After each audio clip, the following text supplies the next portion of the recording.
The question says, a disk of mass capital M and radius capital R lies in the xy plane with its center at a distance a from the origin on the x-axis.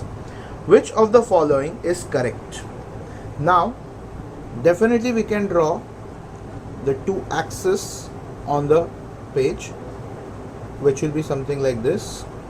This is the x-axis, this is the y-axis, and definitely we can say this is the z-axis. Now the center of this disk is over here. Let's call that point as O. The distance of that point O from the origin is given as A.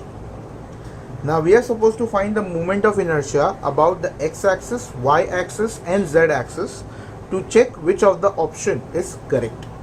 So if I go for I along x, can I say the moment of inertia for this particular axis, it is equivalent to the axis passing through the diameter of the disk, which means Ix is nothing but I of diameter,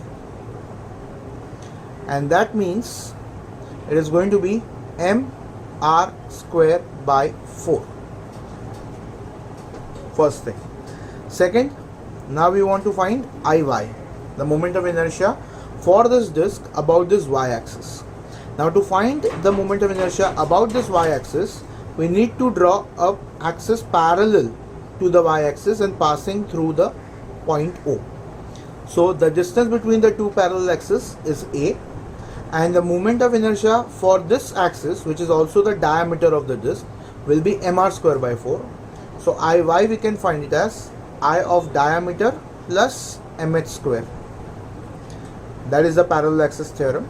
So for this, the moment of inertia is going to be mr square by 4, and for h is being a, we get ma square. So this is the moment of inertia for y-axis. Now if we talk about the z-axis, the z-axis is over here, which is perpendicular to the plane xy, which means we have to draw an axis which is perpendicular to the xy plane. So please try and understand, this xy plane perpendicular line is like this, which on board I am drawing like this.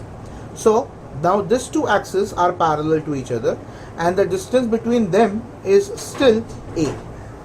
Correct?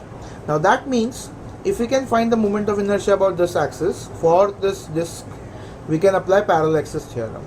So we can say Iz is Ic plus mh square, the formula for parallel axis theorem.